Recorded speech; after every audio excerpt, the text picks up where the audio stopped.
Good evening. This meeting of the Robert Mueller Municipal Airport Plan Implementation Advisory Commission is called to order at 6:01 p.m. on Tuesday, October the 8th, 2024. We're meeting at Austin Energy Headquarters. Present online is Commissioner Rudell. Present in person are Commissioners Clements, Hilliard, Breimer, Nider, Sokolik, Kravaniak, and Jones, and Commissioner Lukey will be joining us shortly. Before we proceed on with the rest of the agenda, there are a couple of announcements I wanted to make. One's good, one's bad. I'll start with the good one first. I'd like to note the presence of our former chair and a former member of this commissioner, Carol Drennan. Thank you. She happened to be visiting town and thought well enough of us to take time from her schedule to come join us, and we appreciate her for doing that and for the contributions she made to this commission. The other announcement, we had planned to have a more extensive presentation on the Mueller Parking and Transportation Management District that was going to go into a lot more detail than the shorter briefing we had last month. Unfortunately, due to unexpected circumstances, they're not going to be able to join us this evening. We hope to reschedule that for next month, which the next month should also be a pretty busy meeting. So I wanted to let people know that up front. The first item on the agenda is public communications. As a reminder, this is an opportunity for anyone to provide up to 3 minutes of testimony on any topic related to the Mueller project that is not on today's agenda. And one person is signed up, At.Merrell Foote. Oh, yes, go right ahead.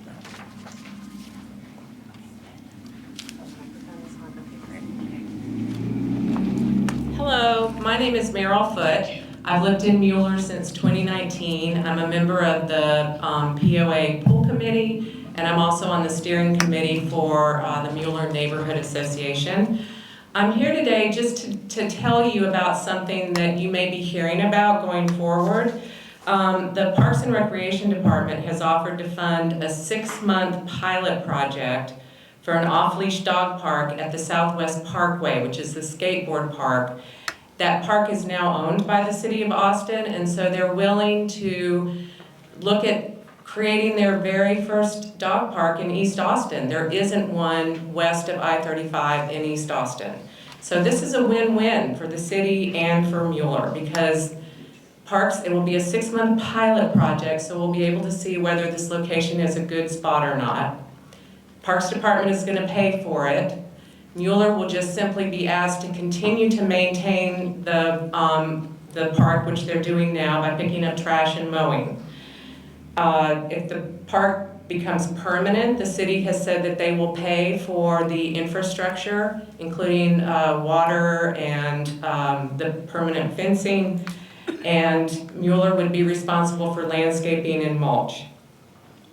As of this point, 4 homeowners in the neighborhood have been notified of this project. That was back in August, but nobody else in the community has been informed about it by the POA. And I'm working with Councilmember Kadri's office, who is working with the Parks Department to do a community-wide survey so that everyone can have a voice in this process. The other thing I wanted to mention is that I recently attended a presentation at an M&A meeting about the transition process, and I learned that the Mueller Master Community Covenant is being revised. And I want to ask that the members of this community have the opportunity to see what those revisions are going to be before they're finalized. I think it's very important. I have a significant financial interest in this community, as do all the other POA landowners. And we should have the right to be able to see what these changes are and make comments on them before they could become final. Thank you. Thank you for those comments on both topics both topics will be of a significant interest to the larger community. The next item on our agenda is a staff briefing from, oh, I'm sorry. Thank you. Ms. Evan. Commissioners, hopefully you've had an opportunity to look at the minutes from our September 10th meeting. Are there any corrections, additions, or other changes to those minutes? If there are no changes, is there a motion to approve the minutes as presented? So moved.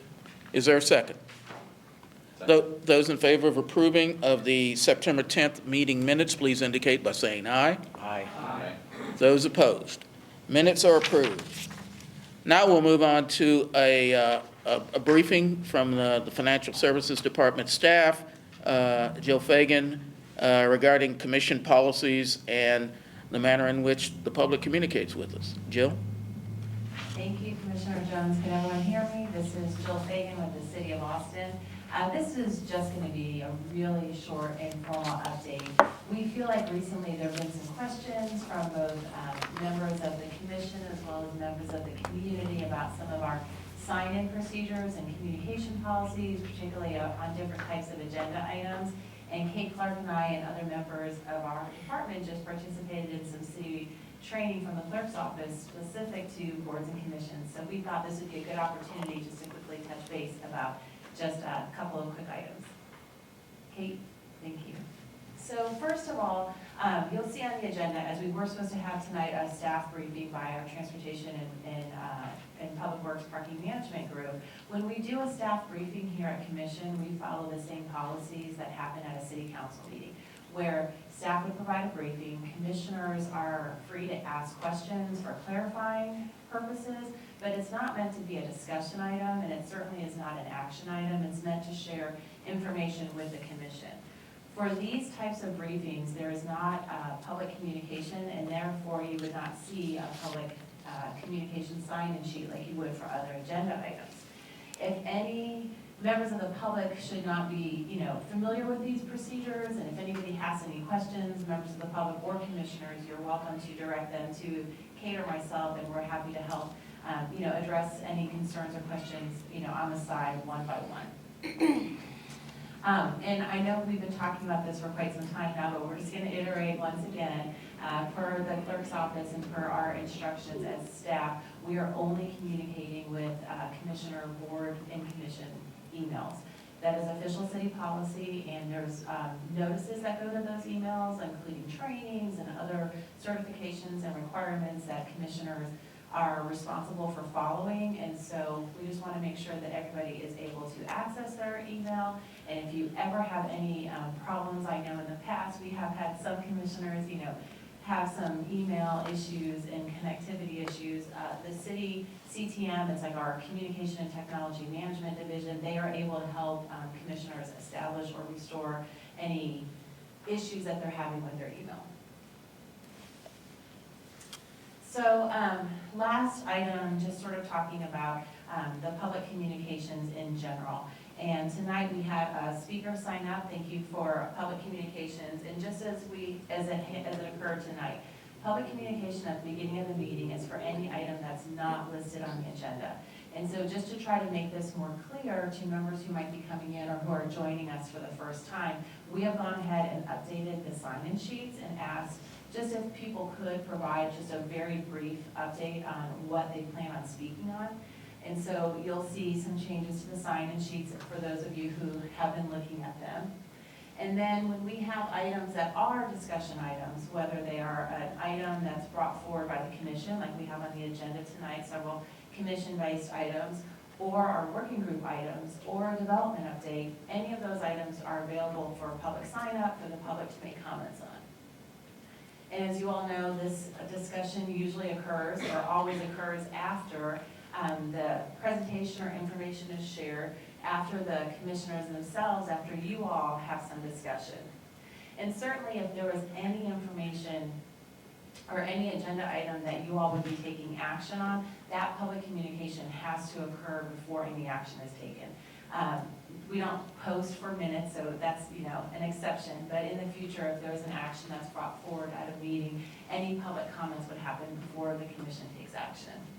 And then finally, as we did tonight, just to help clarify, when we share information as staff to you all ahead of the meeting, there's some information that comes from commissioners, but if members of the public have handouts or other information, we as staff will hand those to you as the person is giving their public testimony. So that was it, just a few quick clarifications. I'm happy to answer any questions if there's some from commission. Commissioners, any questions for Jill? Thank you very much. I think it was crystal clear. Thank you. All right. Let's see, the next item on our agenda, as I told you earlier, the Parking and Transportation Management District issue, top briefing had to be rescheduled. The next item on our agenda is approval of our 2025 meeting schedule. As a reminder, the commission meets 10 times a year. We don't meet in July and December. Second Tuesday, that's all covered in our bylaws. The one tricky issue with this next year, rather, is that second Tuesday in November falls on Veterans Day, when I assume the building and many other public places will be closed. So we're going to need to find an alternate meeting date. Does anybody have any suggestions on a different date for November of next year? Yes, Rick. So we've just discussed this. I kind of wanted to go to the Tuesday before, but going to the Tuesday after, so that would be the 18th, is still not into Thanksgiving week. And since we don't meet in December, it gives us a little closer time to the next meeting. So I'm just going to suggest that we do the 18th. Comments? You got one? Yes, Martin. I'm on another commission. The Resource Management Commission meets in this very room on this third Tuesday of the month. So there's gonna be a fight for this room on that night, I guess. But if we get both of them in here at the same time, it'd be perfect for me. Get a swivel chair. Commissioners, other thoughts, including moving? Yes, go ahead, Corky. I'm hearing that we're not going to meet on the 11th due to the recognition, which is appropriate. But why don't we try for the prior one then, the third, is that the third? The fourth. And see if that works. If it doesn't, let's find a new place, another place to meet. Does this have to be determined tonight?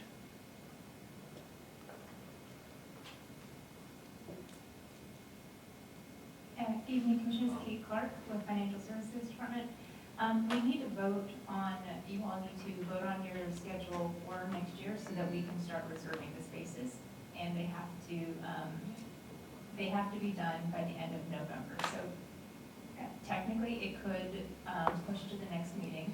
However, everybody is, all the commissions that the city has and boards will be voting in their October meeting, and then we get the fun job of scheduling all the meetings. As Commissioner King mentioned, it can be kind of a free-for-all with the days and everything. So it is advised, and the clerk's office has asked us to put this on our October meeting agenda to schedule. Yes, go ahead, Corky. What could we possibly vote on the calendar through October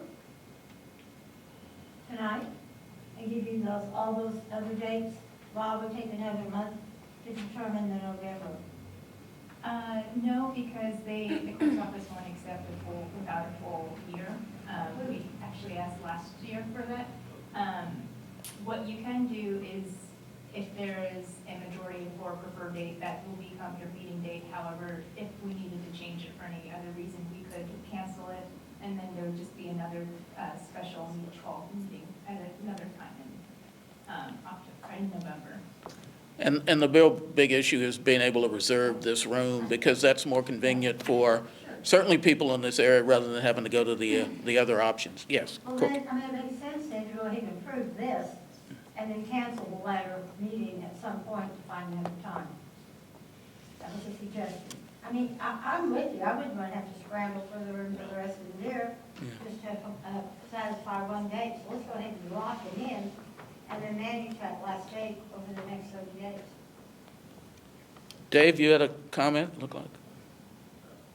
I was just gonna say that I think, I don't want to spend too much time on this, but this room does have a big giant divider, and I don't know about your commission, but I don't think we're gonna fill up all the chairs. We pack them in, Dave. So anyways, I like the idea of getting a little bit closer to December if we're able to do it. And I mean, ultimately, it's gonna be on staff to have, whatever date we choose, you're gonna have to find the room. Like, we don't know for sure that the day before, week before has this available either, so. I just- Let me throw out one other suggestion. Instead of November 11th, would anybody have a conflict on November 12th? One day over, same week, same room, assuming it's available. I know there are some boards and commissions that meet on Wednesdays too, but I think Tuesday is a heavy day. Anybody? Okay? So November 12th for next year.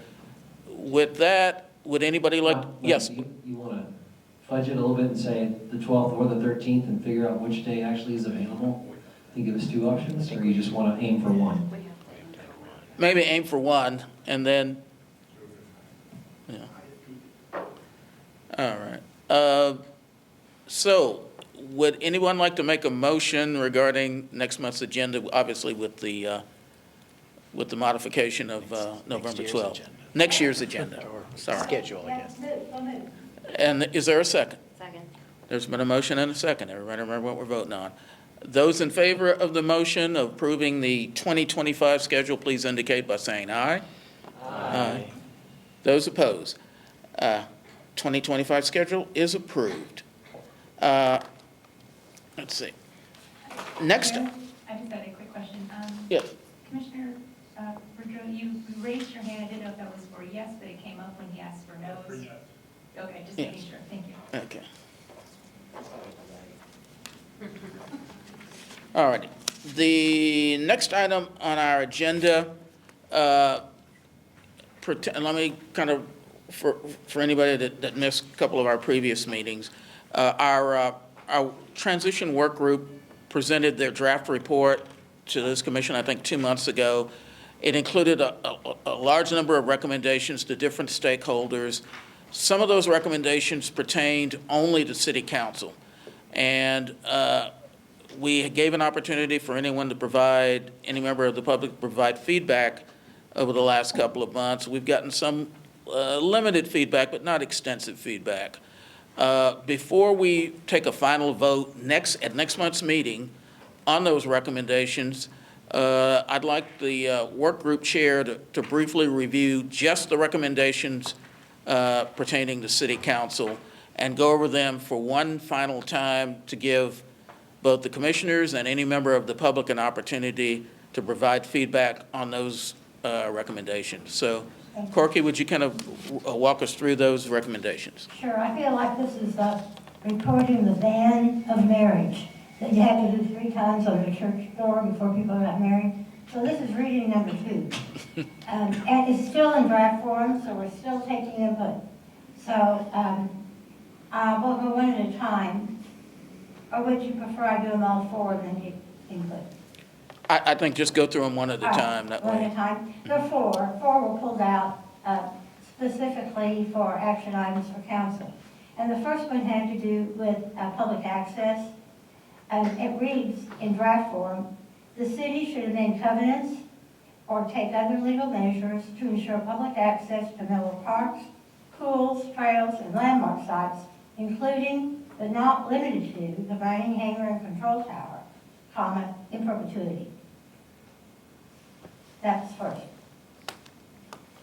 So, commissioners, any comments on that one? Like I said, it was included earlier, but we want to make sure everybody's on board. Yes, Rick?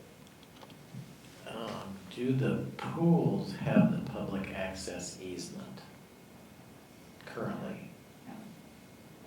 So you want to add that? It says rules. Okay. The intention is check, yeah. Now it's just policy. And this is a draft form, I mean, Okay, okay. okay. Okay? Commissioners, any other questions or comments on that recommendation? Yeah, I kind of had a question. Yes, Josh? Part of it, would that mean that everyone has the same access that Mueller residents have to the pools? I'm sure not necessarily, but there would be some, if I understand it correctly, Cork could correct me, as I understand it, not necessarily the same access, but some limited access. I think that's what's intended. I would, do we need to, I'm sorry. Yes, Kathy. Um, I don't think we need to specify. Yeah, do we need to, okay, yeah, because the intention is as it's currently done. Okay, perfect, yeah, that's what I thought, just, everyone's paying into the pool, Yeah. it's paid for by Mueller residents. Okay, I just wanted to check on that, but if it's as is, that makes sense. Thanks. Any other questions? Correction there, the public does pay a fee. The public that utilizes the pool does pay an admission fee. Thanks, Gorky. Yes, Richard. Thank you.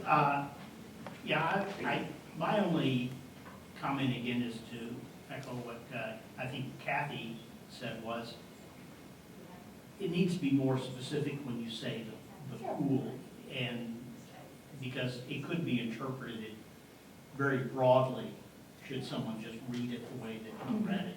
So if you want to be really, really specific, you need to add 3 or 4 more words in there in order to make it clear the amount of access they're having. So anyway, that's it. Yeah, thank you. Anyone else on that one? Okay. Well, oh, I'm sorry, David, I didn't see. I was trying to think if there was a quick way to do that language. I mean, I don't want to dwell on this, but like, I could see somebody coming down later thinking that if the pool's open, then I should have access to it, right? And so I don't know if there's a way to, I don't want to write 2 paragraphs on it, right? We can do it offline. We can do it offline. Okay. Yes. And there are policies and procedures on all of our uses. So we have them right now currently for public access to the pool, and it's just a matter of figuring out how to adding that kind of language. So I guess we're not planning on, we weren't voting on this tonight? No. Next time. Okay, right, We're got it. still taking input, but thank you. Okay, all right, thank you. All right. Thank you. Okay, Corky, the next recommendation. The next one has to do with the concern about the maintenance operation responsibilities for some of the property, or not properties, but some of the assets of Mueller. And it says that the city should complete a comprehensive audit of maintenance operation responsibilities and expenses to assure a resilient, sustainable supply of funds for the POA on operations and maintenance budget. And so, as it sounds like, it's just to give POA some kind of a target as they begin budgeting for their first year of responsibility. Commissioners, questions or comments? Yes, Richard. I think that's an excellent thing to put in there, but I would be a little more specific in there, because sometimes when you leave something vague like that, it's open to interpretation. So I would start out the list that says, including but not limited to, and then list 5 or 6 things. And obviously the 5 or 6 things that you list are going to be the most critical items, but you don't want to limit it to those, so you say, Sure. and others. So that's what I would suggest in order to be a little bit more definitive. Thank you. Anyone else have any suggestions on that recommendation? Just one. Yes, Andrew. I mean, we're talking about an audit of the condition of the current before it's handed over. Yes, and also including, I'm sure some kind of estimate of what the costs are. Yeah, I would just make sure it's clear that it's Parameters current. of those. Start with. Anyone else have any other comments? Okay, let's move on to the third recommendation. I feel like I skipped one. Yeah, here we go. This has to do with the inventory and assurance of affordable housing in the apartment units. We've talked about that quite a bit. The city should assign the affordable apartment audit of Mueller rental units to the city's housing department. Comments or questions? Pretty straightforward? Pretty straightforward, all righty. And, Yeah. oh, yes, Josh, go ahead. Yeah, I mean, I think, I mean, I work for the housing department, I wouldn't do as much of the audit. I don't think it is currently done by Catellus and the Mueller Foundation, is my understanding. But, yeah, that, I'm not sure how that would work necessarily. I mean, it was a bunch of ownership housing and then also a bunch of rental, but yeah, that, there would need to be some handoff, but I don't know exactly what that looks like, and I'm curious who would continue that. So I think that needs some additional line of questioning. Okay. Okay. And that one recommendation only pertained to rental units, it wasn't homes. Okay. Okay. Can I, Yes, Rick? you know, Mueller isn't that the only place that has affordable apartment units, and I think that the city has an apartment that does those audits, and is that who is? Correct. Yeah. Okay, so that's who should do it. Okay. Yeah, Mueller, my understanding, I don't do this part of this, has always been done differently, and it's kind of always been, my understanding is that it's kind of a different part of the audit process, so it would need to be, I think we would just need to do some additional questioning on that, but it would be being handled differently than it is now, is my understanding. The concern was, I'm sure you understand, that we don't have to tell us in a couple of years to do that. We need to figure out where that goes. Mhm. So it's a matter of getting it assigned appropriately. So if you can help with that, that would be great. Yeah, I can do that. I can ask. Oh, yes, Jill. Thank you. I just wanted to, Jill Fagan again, City of Boston, just for the good of commission, and we are actually scheduled to do an affordable housing update next month here at this commission. But I would say this is something that is of great topic and interest to city staff as well as Catellus, and those conversations with the staff in the housing department who do provide more of that oversight over the multifamily developments and programs. We have been having, at least starting some of those conversations, that we do plan on coming back to the commission to share more information. As Commissioner Rideau said, it is a different process for Mueller. There's a large number, fortunately, of affordable units, both for sale and for rent at this project, and it's a great asset to this whole city and the whole community. So this is of top of mind for us as well. Thank you. Thanks, Josh. Commissioners, any other questions or comments? And Josh, if, we won't do it now, but if you could get in contact with Corky after this meeting to provide some additional feedback on, that could help in finalizing the wording for that recommendation, it'd be appreciated. Okay. And then on to the fourth recommendation. This has to do with the TIF. Oh, yes. It should be, the TIF should not be closed until all financial burdens have been met as required. A portion of the TIF reserve should be designated by the council to support the Mueller parks and infrastructure in the future. And I think it was clear, but everybody understands when he said reserves, that's the money that, any money that's left over after the bond debt has been retired. And So, it's due to retire in 32, but there's some discussion about closing it early. oh, didn't know. It's good to know. Any comments, questions, commissioners, regarding that recommendation on the TIF?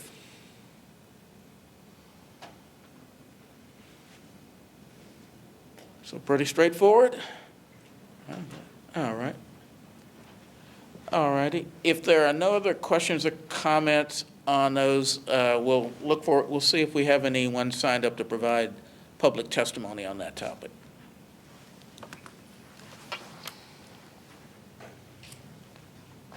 It seems like there was another one that we had on the conversation last time, which had to do with the deeding of Mueller Central to the POA, somehow didn't make the list.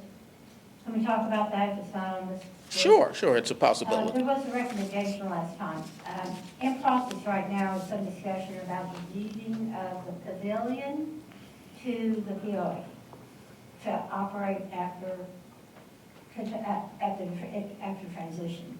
And we added to that Mueller Central as part of the legacy project and opening the campus, the opening of the welcoming of the community to Mueller. And the thought was to deed also the Mueller Central to the POA for their offices, for the legacy project that we talked about at some length at the first presentation. And that the monies from rental from the pavilion would be used to support the M&O of the Mueller Central. And I don't know why that, for some reason, but that was, I think that probably needs to go to council's next month. Yeah. Commissioners' thoughts about that, the fifth recommendation. It isn't there yet, but it sounds like it probably will be in the final document. So, your thoughts, questions? I have just a clarification. Yes, Kathy. Court, I think you just have an older printout. Don't forget it? Yeah, you just have an older printout. Probably. Yeah, and the pavilion is supposed to go to the POA, or that's the plan, and just to provide another funding source to the POA is what we have written. Just to clarify, if anybody has questions. Commissioners, questions, comments? Yes, Dave.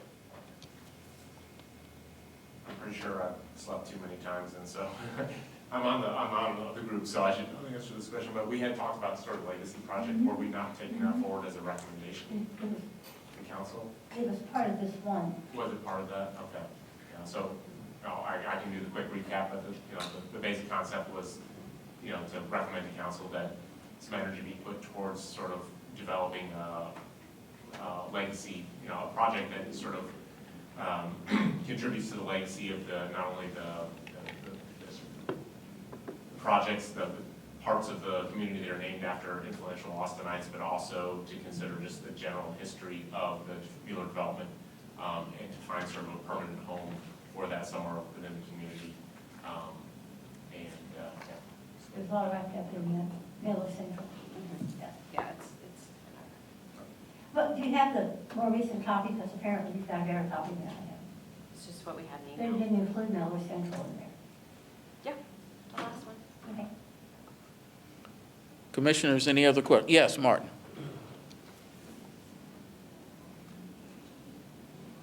So curious, this legacy history thing that you're talking about, are you making recommendations on where it's going to go, or are you just going to say you want it to exist?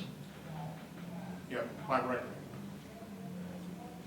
my recollection is I don't think that our recommendation specifically said it should go here or there for that particular item. It was just sort of like, one, acknowledge the street names and the parks and who those people are. And then furthermore, acknowledge the actual history of this place, not only as a neighborhood, but as an airport, whatever else happened here before, sort of the full history of this plot of land through from Neolithic time till now. So there's this caveman. So Martin, your name would be in there. Fantastic.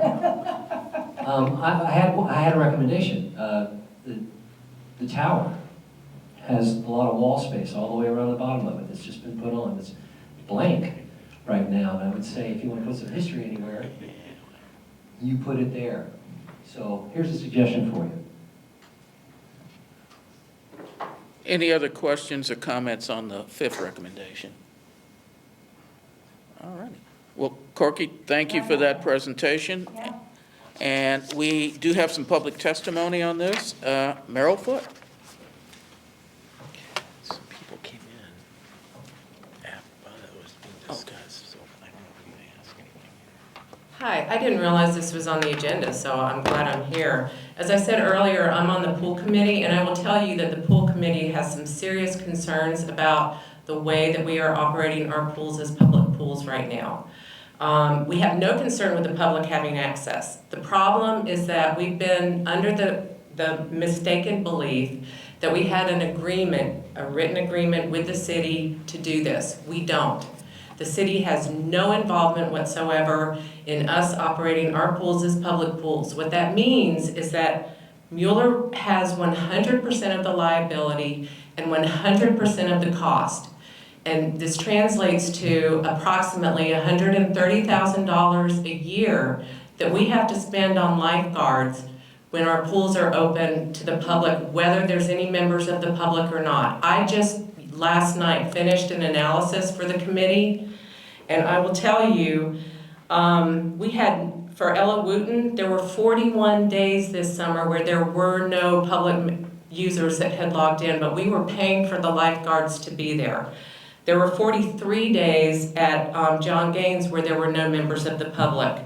This is really, we had an average of 3 non-resident users per day at John Gaines for the whole summer, an average of 8 visitors to Ella Wooten per day, and this is averaging out to about $120 that we're subsidizing as POA members for each one of these visitors. So we have asked if the city would be interested in helping to at least enter into a partnership and take on some of the liability and take on some of the costs. There is no other neighborhood in this city where the residents are being asked to pay the cost of operating public pools on top of the property taxes that we already pay. We also have a free public pool that's just south of our neighborhood, and we have a Bartholomew Pool, which is a beautiful city pool that's just to the north. And our own residents here in Mueller, who are renters, have to pay to use the pools that are in their own neighborhood. And I think that's a problem too. And I think there's a solution with creating an associate membership for residents of Mueller to be able to use the pools. We're built out. We have 12,000 people living in this community, and we have 2 pretty small pools. And we're running out of space. We've had to increase the filtration for the pools because of the bather loads, which are the number of people in the pools, and this is a problem. So I really encourage you to not tie our hands on how we treat this issue going forward. We've got to find a solution, and I really am concerned that this would be put in perpetuity as it is today. So, thank you. Thank you. And I believe that's all the public testimony? All right. As I said, appreciate everyone's feedback. The work group will conclude next month, and the final presentation will be the recommendations from the work group for a vote next month, recommendations to City Council. So I would remind everybody, particularly that week before the meeting, check your city email maybe more than once, more than you usually do, because I imagine the final draft document will be presented at some point, and I think you'll probably want to take a look at it before we get to the meeting. All right. That concludes that item. There is one other, there's 2 other items. The Catullus development update. Brian?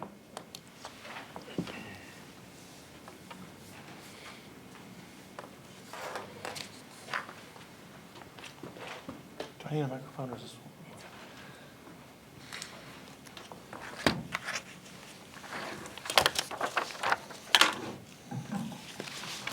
Good evening, Commissioners. Again, for the record, I'm Brian Dolezal with Catullus and the city, responsible for marketing and communications for the Mueller redevelopment project. I'm going to start with a quick retail update. I had hoped to share with you this evening that we have 6 new businesses to announce, but they are not all signed yet. So hopefully they'll have to come in the coming weeks or maybe next month. But we do have 6 mainly local businesses that are on their way that I hope to share with you. I will say one of them has already been announced. That's Little Ola's Biscuits. They're a local restaurant from the owners of the downtown's Ola May. They're planning on opening in the Halcyon space that recently closed in early 2025. In addition to serving homemade biscuits with a variety of ingredients, they also have cinnamon rolls, a lot of different savory and sweet pies, things like that. So a new bakery is going to be coming to the community. Modern Animal, which is a veterinarian clinic, opened last week. They'll open on Alter Street between Robert Browning and Philomena Streets in the Amley Branch Park building. We also anticipate that Honest Mary's will be opening this week or next in the same building. They're just simply waiting for some final approval from the city. And if you're not familiar with Honest Mary's, it is a local restaurant. They have 3 other locations in Austin.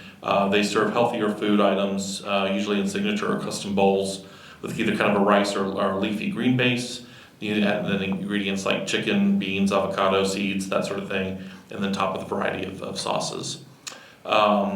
We understand Nando's, which is the South African chicken restaurant, is supposed to open in Origin sometime this fall. And then Hot Dottie, another local business, is supposed to open in the Amley Branch Park also sometime this fall, but I don't have a date for you yet.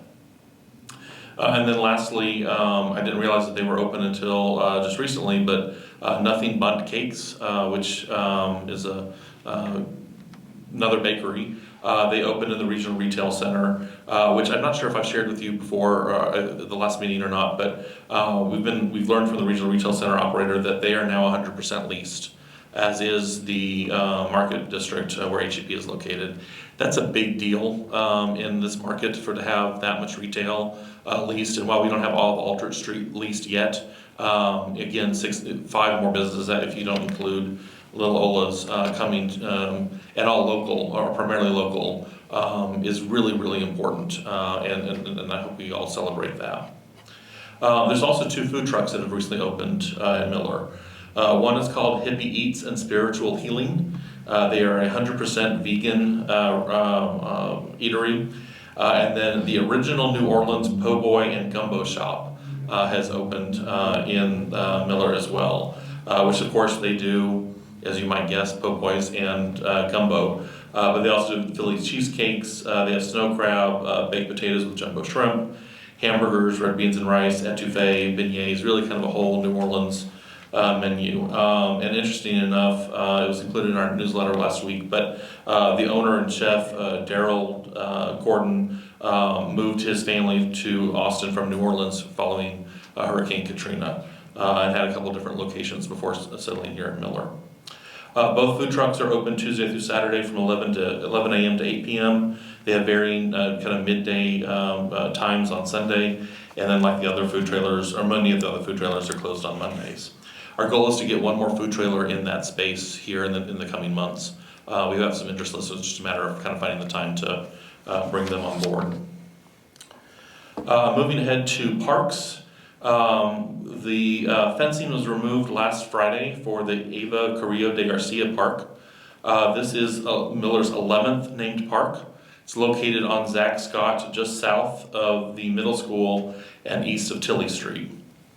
All that is left in terms of park construction is the Roger Levon Taylor Senior Plaza, which is the space around the control tower, which is under construction right now. Eva Carrillo de Garcia Park is nearly 10 acres. And mainly it has 2 large open fields on either side of the school's track and field, which the eastern field of that park is large enough for a group to do an adult pickup football game or a soccer game. Also with this park completion, the approximately 4-mile hike and bike trail that loops around Mueller is now complete, and that trail kind of goes up to the north and east of the middle school. There are 2 tennis courts that were already there that were opened by the school district. That's available to the public when Marshall Middle School students are not in session. There's also a basketball court that can be converted in the future to use for community, to what the community wants, which I know that's part of the discussion in the next agenda item. And then just a quick reminder, I think I shared this with you previously, but the park is named after Miss Carrillo de Garcia. And I won't go through her full bio tonight, but among her many accomplishments, she and her husband founded Austin's first Spanish language newspaper. And she was also a founding member and president of the Ladies LULAC, and an active member of the League of Women Voters, where she was very active in desegregating movie theaters, swimming pools, and fought to improve underfunded schools in the area. And then just a quick update about some tree plantings. The POA beginning this week is in the process of planting 72 more street trees some in front of row homes, some in front of commercial areas, and along major boulevards like Barbara Jordan and Mueller Boulevard. Some of these trees were under warranty before, so it's not a POA expense, but they do need to get replaced. Others died due to our extreme heat, the drought. We had some more significant irrigation issues this year that have since been repaired. And then lastly, I'll just touch base on events. Commissioner Lukey, you'll be happy to know I've got the dates for the rest of the KUTX At the Park. That is Friday, October 25th and Friday, November 8th. We are planning on doing a tower lighting event that is scheduled for Tuesday, December 3rd. We usually do that the Tuesday after Thanksgiving. More details to come on that. We're kind of working through what's planned for that. And then a new event, we're going to be celebrating Mueller's 20th anniversary with a little celebration here this fall. It's hard to believe it's been 20 years since the City of Austin and Catella signed the Master Development Agreement in 2004. And of course, back then there were no homes, no office buildings, no parks or trails, no people there on site. So in honor of two decades of successful development, we're going to celebrate the anniversary on Saturday, November 9th. From 3 to 5 p.m. in Lake Park. We'll be using the amphitheater for a concert. We will also be using, I don't have an official name for it, but it's essentially the kind of the circular area by the trellis and near the playscape, kind of a shaded area where we'll have a lot of activities, and hoping to bring some of our Aldrich Street businesses, some of our home builders to come and give away some items, get some free food, just have a good time and celebrate all the accomplishments here. And more details will be available through our newsletter, social media. We'll be sending emails to surrounding neighborhoods. We'll be using Nextdoor to get the word out to folks. We certainly want to make sure that the surrounding neighborhoods are involved because they were instrumental in creating Mueller in the first place. So more to come on that. Is there a start time? It's 3 to 5 p.m. on the 9th of November. Where is it? In Lake Park. Thank you. And that's my update. Okay. Commissioners, questions for Brian? Yes, Andrew. No, but anything new on the UT parcel? No updates there, sorry. Kathy? It seemed like we were getting rid of the food trucks and to maybe do something, but now they're coming back. So no update on the hangar. No update on the hangar. Yeah, I wish that I did have an update, but I think it's going to be a little while before we do have any more updates. And I think as a result of that, we decided it made sense to see if we can get a few more food trucks onto the site. Commissioners, other questions for Brian? Josh, anything? Okay. Oh, I'm sorry, Dave, go right ahead. I noted from some of the public testimony we got about the Southeast Greenway fields being unusable for sports activities. Is that, and I know this is the development update, is there any development work to be done there? If we got something, if it was originally designed for sports, but we can't use it for sports, is there thought about? There have been a couple people who have used the space and said that it's a little bit rocky. And that's mainly because just the type of clay and the type of soil that we have for that particular area. That's partly why the new field was created over in Garcia Park. That space should be a whole lot better for adults and kids, of course, but adults size football and soccer fields to be able to take place there. Commissioners, other questions for Brian? All righty. If there are no other questions from commissioners, Gerard Kenny, would you love to hear from your 3 minutes of testimony on this chapter?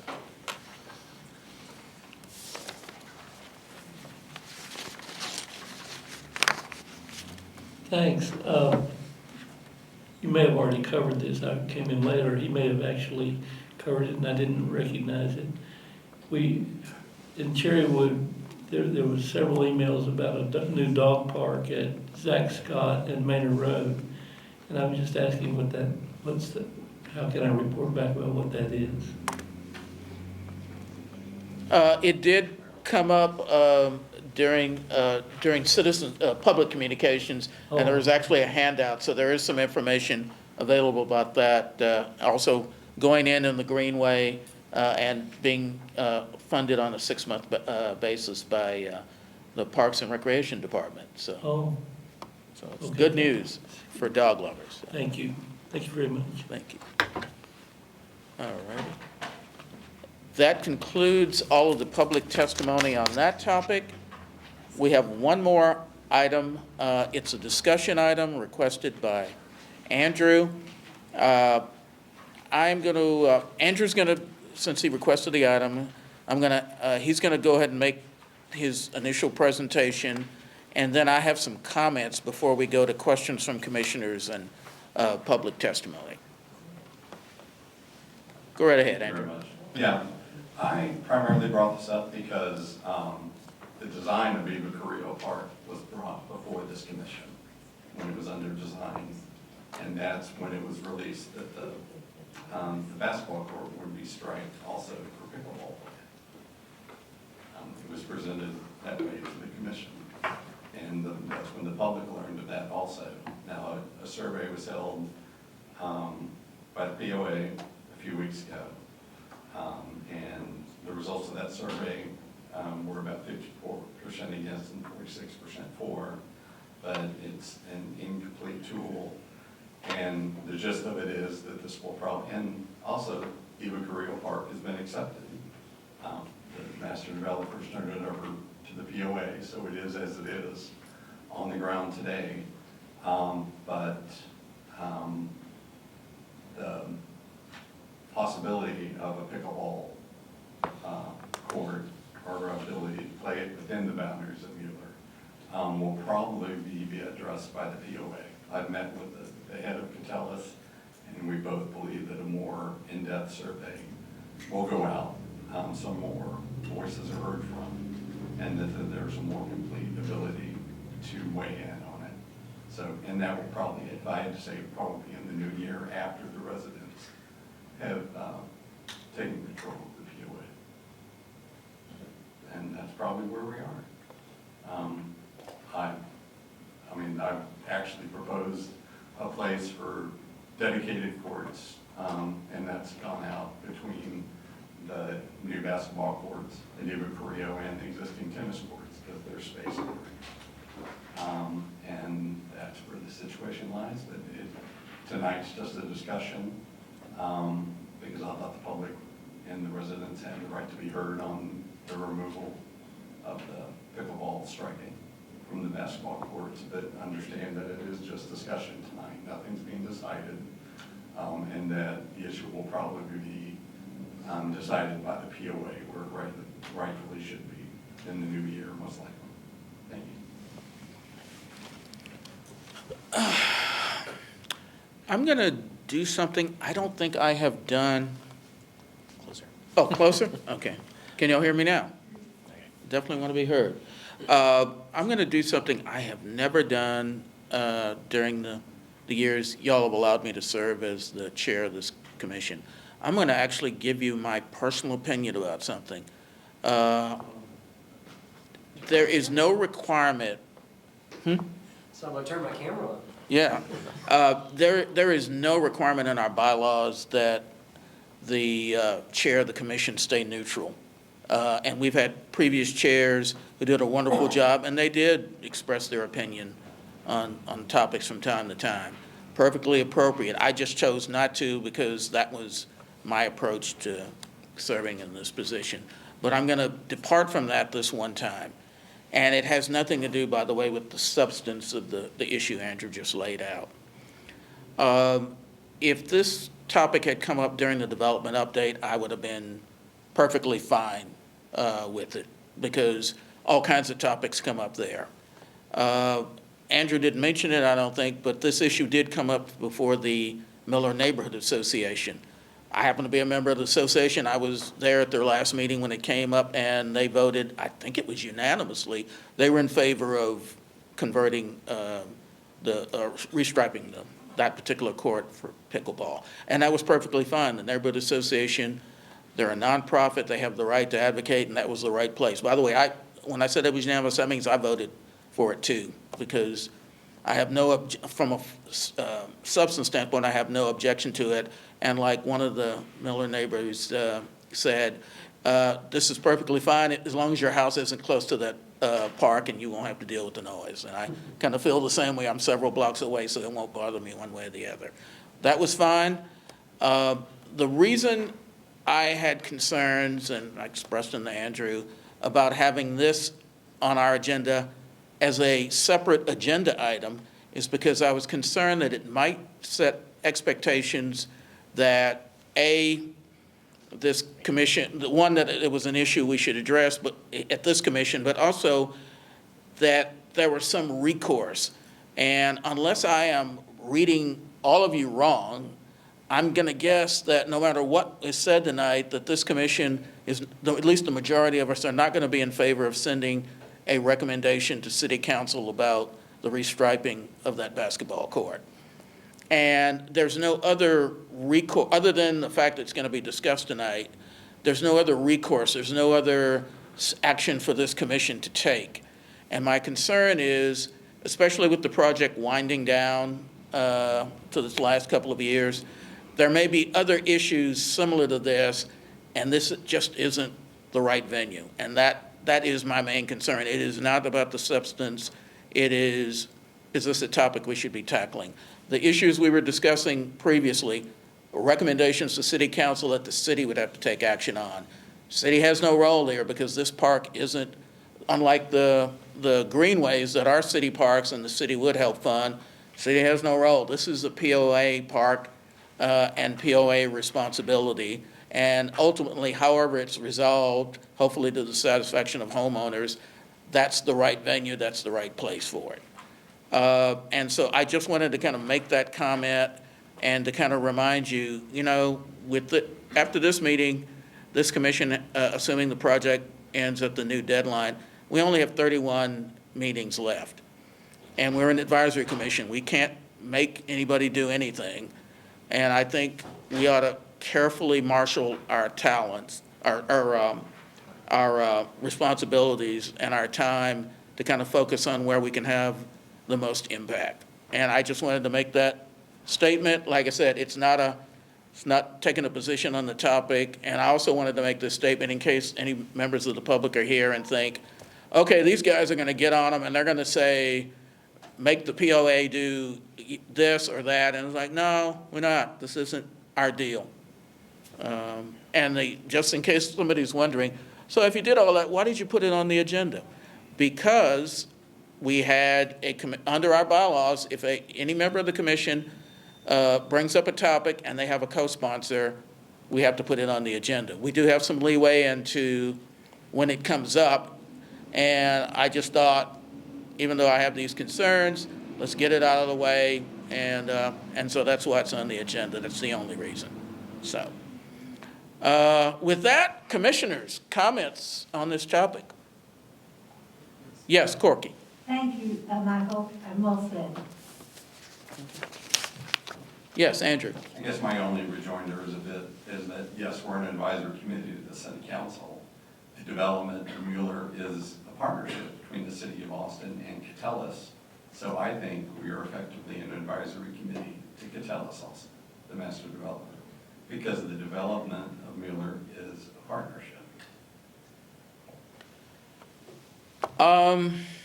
I don't know that I quite see it that way. I would love to tell Catellus what to do, and I'm sure we have some wonderful ideas, but that's not one of our... I said advisory, just like we are at the city council.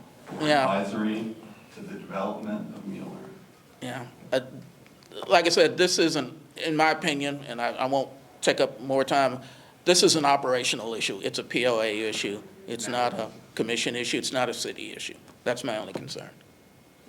I'll add my 2 cents. Yes. Yeah, so early on, the commission did serve as a venue for issues. I'm talking really early on when nobody lived here. And there weren't other venues to address some of these kinds of issues. There are now. So it is, while there is something that is of great importance to the Miller community or the surrounding neighborhoods, they want to, they can convince one of us to put it on the agenda. I wouldn't be opposed to that, but I think there needs to be a clear understanding about what our mission is and what we can and can't do. And there are now plenty of other venues who are expressing a lot of concerns and dealing with them too. So anyway, but thanks for bringing it up. And I'll also add one other comment I was going to make, and this is more aimed at the people who've taken time from their schedules to attend this meeting. Just so you'll know going forward, when Catellus makes presentations on the design of parks, it's presented as general information. The commission also has no say in the design of those parks. So if they change them, there's a place to address it, but, this really isn't it, and we don't have any say on that either, so. Somebody apparently does. Oh, okay. Any other comments, commissioners?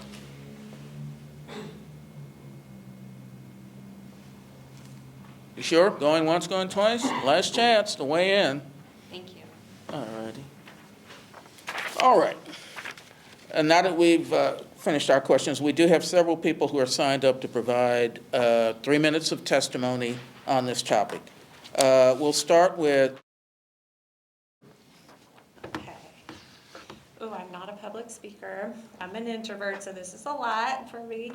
But I did want to be here today.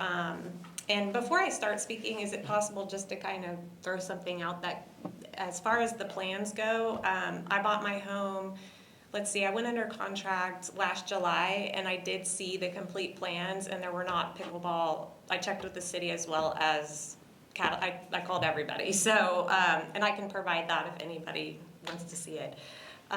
Okay, so as a Mueller resident, I'm here to speak on the proposed pickleball courts. I'm against the courts going in, not only as a resident that lives across from the proposed site, but here to speak on behalf of many of my neighbors as well, who are just finding out about all of this. I bought my home in Mueller almost a year ago. I saved up for the last decade to become a first-time sole homeowner. It's a huge deal for me, and the one I'm proud of every day. I love living across from this new park. Prior to closing, I checked with the city and POA that pickleball would not be added, and I signed off on the complete park plans at my closing.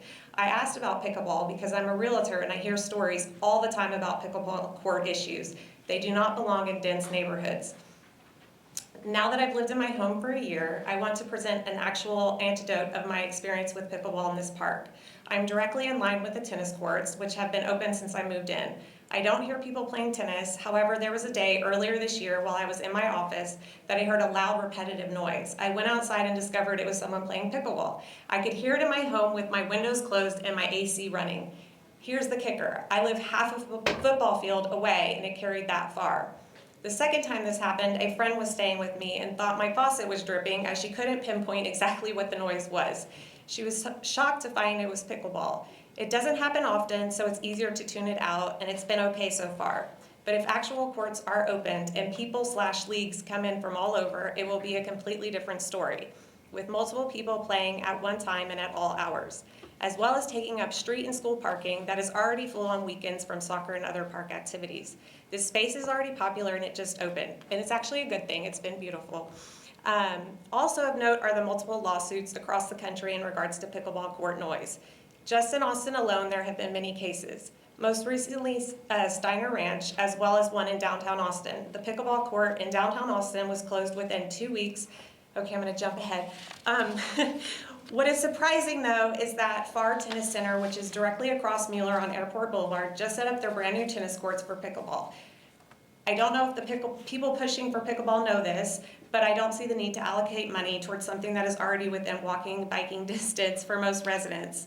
And why potentially raise HOA dues? I wish I could get to more just because I did have a bit here, but I do want just people that are for having courts to have empathy for the many homes that surround the park and just think about what that noise would be like for you every day and all day. Thank you for your testimony. Yeah. Next is Mark McKim. Thank you, Commissioner, for your comments, and I appreciated your perspective on this, and thanks for everybody's work on this commission. My name is Mark McKim. I am a new affordable homeowner in Mueller, and I'm someone who would like to play more pickleball. I believe the FAR tennis courts don't have designated pickleball courts. I believe they're just striped to be able to play. So that's one point of clarification. And as far as the noise, it is a valid concern. I do have empathy. My thought is we're smart. Can we create some way to minimize the sound? I recently attended the Austin Pickle Ranch. It's an indoor facility, and they actually did a lot of research to find things like padding and different things on the walls and the floors to minimize the sound. And it's an indoor facility, and it was not very loud at all, like walking all around it. So I would like to think that the POA can figure out the latest technology, because as you mentioned, there are lawsuits across the country. It is an issue. But I would like to think we can come up with a middle way and a compromise of how can we reduce the sound so that we can have a fun, enjoyable recreational activity in our neighborhood. So I would just like to, for the record, to say I think we can create an opportunity that can kind of be beneficial for all parties. Thank you. Thank you for your testimony. Next is Doug Ballou. Hello, my name is Doug Ballou. I've been a Mueller resident since 2009. So I've been here a while. I also retired from Austin Public Health, where I worked for 23 years in promoting healthy activity and physical activity specifically. So I'm a pickleball player, have been for the last year. It's a blast to play. And it's one of the fastest growing sports in the world. We were told that we were going to have pickleball courts here in Mueller. And because of a few neighbors who have raised the issue of the sound of pickleball courts, those plans have, at least for now, been scrapped. As our previous speaker noted, there are simple solutions to reduce the sound. Simply wrapping the court with tarp, similar to tennis courts, can be an effective method. We did a little test there today. I hit the pickleball as hard as I could, and I had my friend stand out near the street where the neighbors would be, and the sound was barely recognizable. Additionally, the pickleball industry is in the process of creating quieter paddles and balls. So another factor to consider is the location of the courts. The courts face south, so the predominant winds here in this part of the world are from the southeast, which was going to blow the sound towards the school.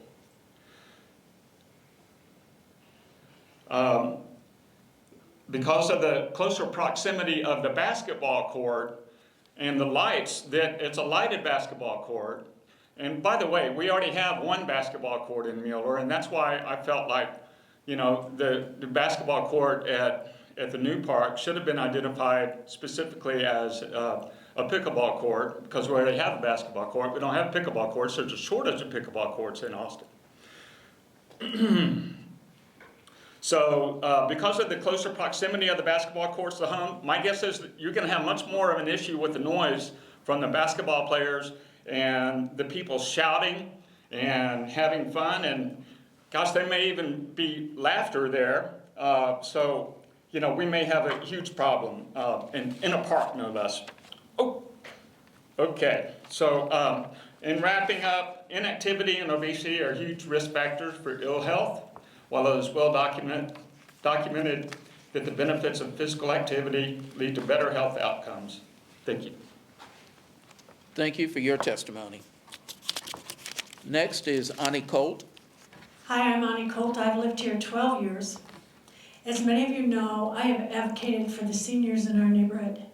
While you're talking about pickleball courts, I just want to get back in mind that we do not have a senior exercise facility that has been, Catellus has priced it out and so forth, and it's sitting, not happening. So if you're thinking about pickleball courts, I also say look at the number of people who are getting into the older years, and we have 2 buildings that are 55 plus, and that is it. We have no medical facilities, we have no silver sneakers or a place for silver sneakers or anything like that. And I really would like to get this on the agenda to be considered. Thank you. Ani, thank you for your testimony. Next is, I think this is Macy Jones. Hey everyone, my name's Macy. Kind of just winging it. So I moved to Mueller 3 years ago, and that's about the same time I got really into pickleball.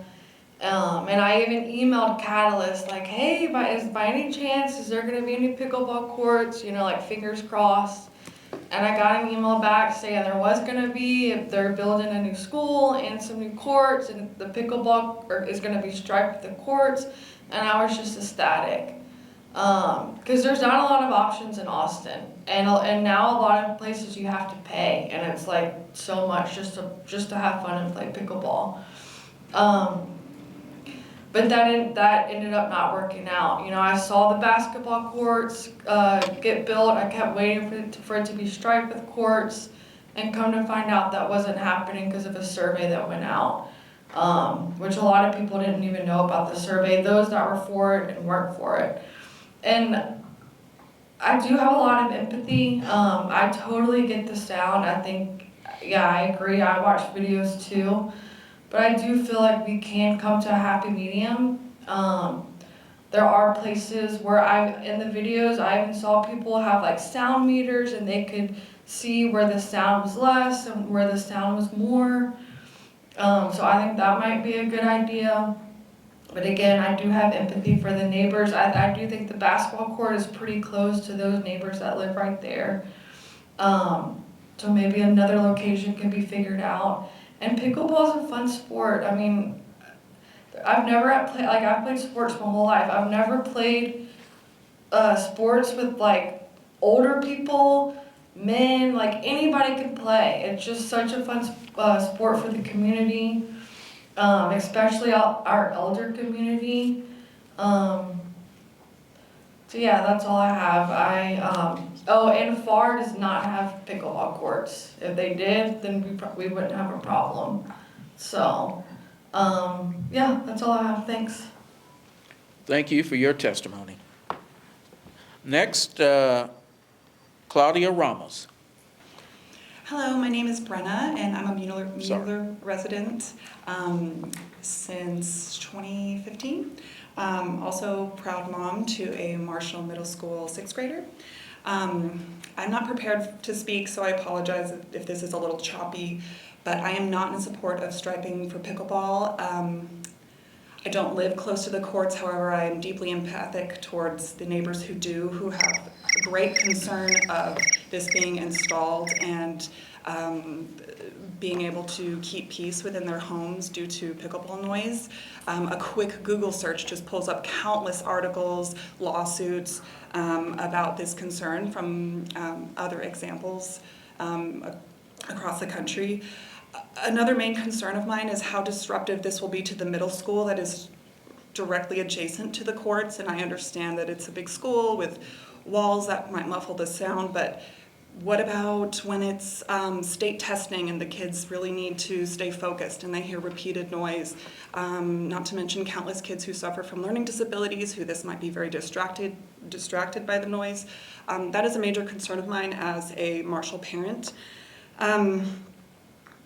Also, if these courts are striped and if this does go ahead and neighbors are increasingly bothered by the noise once it's installed, is the neighborhood association or POA prepared for lawsuits that this might bring up?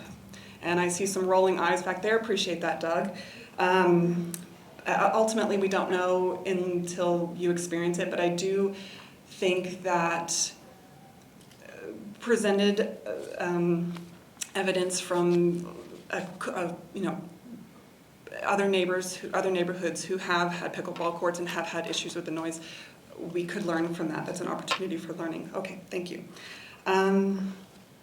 Also, Meg shared with me that there were courts downtown that were previously shut down due to noise, and also I think the point that new technologies being introduced to the sport. Like, we can't rely on outside non-neighbors coming in to respect those, whatever those might be, if there's like a agreed upon courtesy to neighbors. You just can't rely on outsiders to follow those rules.